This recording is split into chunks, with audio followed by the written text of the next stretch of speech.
আপনাদেরকে আমি দিয়ে দেবো ইনশাল্লাহ।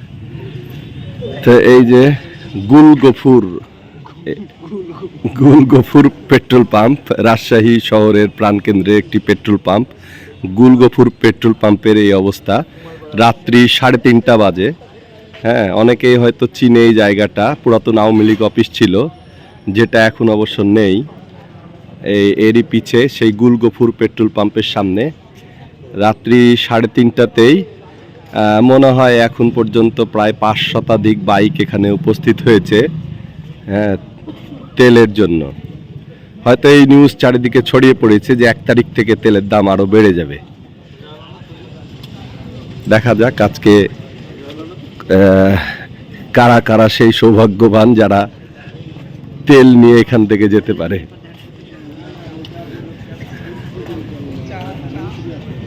শুধু দর্শক মণ্ডলী, এখন রাত্রি 3:30 বাজে। এই যে আমি দেখতে পাচ্ছি যে পেট্রোল পাম্পের সামনে কিছু মানুষ রাত্রি ভর আর কি সারা রাত জেগে মশারির তলে বাইক নিয়ে অপেক্ষা করছে তেল নেওয়ার জন্য।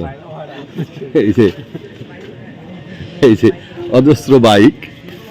তো আমিও এসেছি আর কি এই মজাটা নিতে।